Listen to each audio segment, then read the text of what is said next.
I spent the first 20 years of my life walking through poison oak like it wasn't even there, clearing it with bare hands sometimes, brushing past it on the way to somewhere else, never thinking twice. Never reacted. Not once. I used to genuinely believe I was one of those lucky people who was just immune to the stuff. And I said that out loud to people more than once, half bragging about it honestly, which is exactly the kind of thing you shouldn't say out loud. Tempting fate in a way I didn't even recognize as tempting fate at the time. 2 years ago, I brushed against a patch clearing a fence line and ended up with a rash that closed one eye almost completely shut for the better part of a week. That's not a story about bad luck. That's a story about how this actually works. And once you understand the mechanism instead of the folklore, prevention gets a lot more reliable than just crossing your fingers and hoping whatever's worked for you so far keeps working forever. Let's get into it. If you're new here, hit subscribe because I get into this kind of real tested outdoor knowledge pretty regularly. Here's the thing, almost nobody explains clearly, and it would have saved me a lot of grief if somebody had explained it to me 20 years ago instead of me finding out the hard way. Being immune to poison oak isn't a permanent state. It's not like being immune to a disease you already had and built lasting antibodies against. What's actually happening is your immune system hasn't been triggered into recognizing urushiol, the oil in the plant, as a threat yet. Every exposure is a chance for your body to change its mind about that, and once it does, it doesn't go back. There's no unsensitizing yourself once your immune system has decided this particular compound is worth mounting a defense against. Something like 85% of people are susceptible to urushiol given enough exposure, and sensitivity tends to increase, not decrease, the more times you're exposed over the years, which runs completely backwards from how a lot of people intuitively expect this to work, figuring repeated exposure would build up some kind of tolerance the way it does with certain other irritants they've encountered over a lifetime of working outside. The people who tell you they're immune are usually just people who haven't crossed that threshold yet. And every single contact is another roll of the dice on whether this is the one that finally does it. I was one of those people for 2 decades, and honestly, part of what made it so convincing at the time was that a few near misses along the way, mild irritation that faded fast, actually reinforced my confidence instead of warning me, since I read those as further proof my body just handled the stuff differently. Instead of recognizing them as early signs, my sensitivity was already building underneath the surface. Then I wasn't immune anymore, all at once. No gradual warning, just one ordinary afternoon that turned out to be different from every other ordinary afternoon that came before it. The reaction itself is a delayed immune response, not an instant chemical burn the way people sometimes picture it. Urushiol gets into the outer layers of your skin and binds to specialized immune cells there, called Langerhans cells, which act like sentries constantly patrolling for anything that looks foreign. Once urushiol attaches to one of these cells, it essentially raises a flag that the rest of your immune system reads as a threat, and everything that follows, the redness, the swelling, the blistering, is your own body's response to that flag, not the oil itself burning or damaging your skin directly. That's why the rash doesn't show up the moment you touch the plant. It typically takes a day or two to develop, sometimes longer on a first real exposure, since your immune system needs time to recognize the threat and organize a response the first time around, faster on subsequent exposures once your body already knows what it's looking for. Understanding that delay matters because it explains why so many people think they got the rash from something else entirely. Some other plant, some bug bite, a new laundry detergent, when really it was poison oak from 2 days earlier that they'd already forgotten about, having moved on to an entirely different part of their week by the time the rash actually showed up. It also explains why so many home remedies get credited with working when they probably had nothing to do with it. Somebody washes with whatever's handy hours after exposure, no rash develops, and they walk away convinced that particular soap or trick is what saved them, when really they might have just been on the fortunate side of a window that was already closing regardless of what they used. Or maybe they simply didn't get enough oil transferred in the first place for it to matter which cleanser they reached for afterward. That delay is also exactly why the window for actually preventing a reaction closes so much faster than the rash itself takes to show up, which is a genuinely counterintuitive gap once you sit with it. The oil starts binding to skin proteins within minutes of contact, and most of the research on this puts the effective prevention window somewhere between 10 minutes and 2 hours, with the earliest minutes mattering the most and the odds dropping steadily after that. Some sources say you've got as little as 10 to 15 minutes for washing to make a real difference, treating that first quarter hour as the genuine make or break window. Others, looking at less sensitive individuals or accounting for how much oil actually transferred in a given contact, put the outer edge closer to 8 hours before washing stops mattering at all. The honest answer is nobody can give you one universal number because it depends on your own sensitivity, how thick your skin is in that particular spot, and how much oil actually transferred in the first place. But the pattern is consistent across every source I looked at. Sooner is always better, and there's a point somewhere in that first couple hours where washing stops being able to prevent the reaction entirely and starts only being able to limit how much it spreads or how severe it ends up being, which is still worth doing even once you're past the point of full prevention. Comment down below if you've ever had a poison oak reaction show up somewhere you don't remember actually touching a plant, because I'd bet a lot of those mystery rashes trace back to exactly the indirect exposure problem I'm about to get into. And I'm curious how many of you have already made the same connection I only figured out after chasing that same rash around my own forearm for a week. When you do wash, the details matter more than people think. Cold or lukewarm water, never hot. Hot water opens your pores and can actually help drive the oil in deeper instead of washing it away, which is the opposite of what you're trying to do in that window. A detail I genuinely didn't know until I started researching this properly and would have gotten backwards on instinct alone. Plain soap works better than just water alone, since urushiol is an oil and water by itself doesn't break oils down particularly well, similar to trying to rinse bacon grease off a pan with nothing but cold water. Dish soap, the grease-cutting kind you'd use on a pan, works genuinely well for this because that's exactly the job it's designed for, cutting through oil rather than just diluting it. Rubbing alcohol is another effective option, and it's what a lot of outdoor workers keep in a truck specifically for this, but it comes with its own caveat worth knowing before you rely on it. Alcohol strips away some of your skin's natural protective barrier right along with the urushiol, which means if you go back out and touch more of the plant that same day, the oil can penetrate even faster than it would have on undamaged skin, essentially trading one problem for a temporarily bigger version of the same problem if you're not careful about timing it right. If you're using alcohol in the field, that's a decontamination step for the end of the day, not something to do and then walk right back into more brush expecting the same protection you started with, since you've temporarily made your skin more vulnerable, not less. And the whole point of the exercise was to reduce your risk, not shift it around.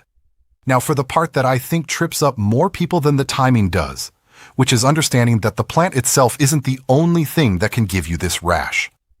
Urushiol doesn't break down or evaporate on its own. It can stay active on a surface for years, not days, years, sitting there fully capable of causing a reaction the whole time, essentially indefinitely until something actually removes it rather than just time passing, which runs against the intuition most of us have about outdoor exposure fading the way a smell or a stain eventually does. Tools, gloves, bootlaces, the sleeve of a jacket you brushed a branch with back in October, all of it can carry active oil into next spring and beyond if it never gets properly cleaned, sitting dormant in a closet or a truck bed all winter just waiting for the next time somebody grabs it without thinking. Pet fur is one of the sneakiest versions of this. Your dog can walk straight through a patch, feel nothing, because dogs generally aren't susceptible to urushiol the way we are, and then climb into your lap that evening and hand the whole problem straight to you without either of you knowing it happened until 2 days later when you're covered in a rash and trying to figure out where it came from, running through your whole day looking for an explanation that never involves the dog because the dog seems perfectly fine. No rash, no irritation, wagging its tail and completely unaware it's carrying anything at all. If you know your dog's been running through brush that might have poison oak mixed in, a quick rinse or wipe down before it comes back inside and gets petted, cuddled, or allowed up on the furniture isn't excessive. It's just closing a gap most people never even think to check. I keep a separate set of work gloves specifically for anything I know I've been working around brush that might have poison oak mixed into it, and those gloves get washed with dish soap and hot water. This time, hot water's actually fine since we're not worried about skin absorption on fabric. Separately from anything else I'm wearing that day. Tools get wiped down with alcohol before they go back in the truck. A quick pass over the handles and blades before I toss them back in the box instead of just chucking everything in together at the end of a long day. It sounds like overkill until you've spent a week wondering why a rash keeps reappearing on the same spot on your forearm every time you reach for the same pair of loppers, which happened to me before I connected the dots and finally gave those loppers a proper cleaning. I'd treated the initial rash, watched it fade, felt fine for a few days, then had it flare right back up in the exact same spot. And it took me embarrassingly long to realize the common denominator wasn't anything I was doing outside. It was the same contaminated tool handle finding its way back into my grip every single time I reached for it without thinking.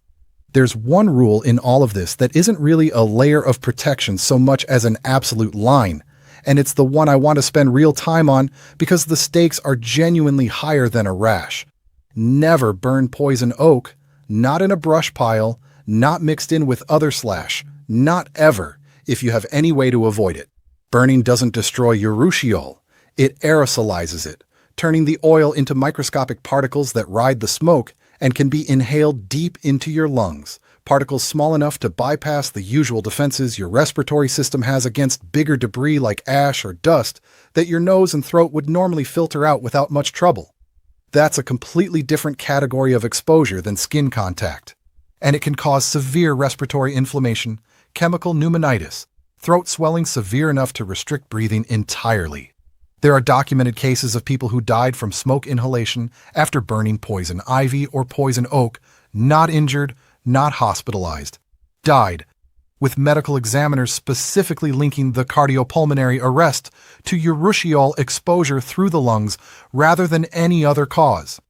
And it doesn't only affect the person tending the fire. Smoke can drift and expose neighbors, co-workers, anybody downwind who has no idea what's burning or why their eyes and throat suddenly feel wrong. Sometimes hours after the fact when nobody's even thinking to connect it back to a pile that got lit that morning. This one hits close to home for me specifically because burning/piles is just part of the job out here. If you're doing any kind of forestry work, clearing, thinning, cleanup after a job, burn piles are a normal tool you reach for regularly, sometimes several times a season depending on how much cleanup a piece of ground needs. Which means checking what's actually in that pile before you light it isn't some extra precaution for the overly cautious. It's a basic safety step that belongs in the same category as checking your escape route before starting a burn or making sure you've got water on hand.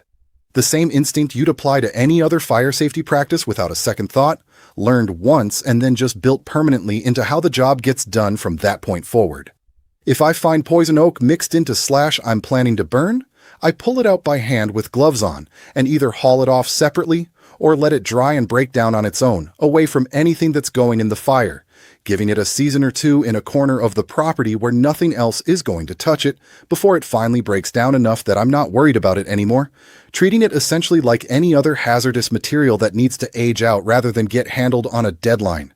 It's more work. It's also not optional, not with documented deaths on the other side of skipping that step, and no amount of time saved on a burn pile is worth weighing against that.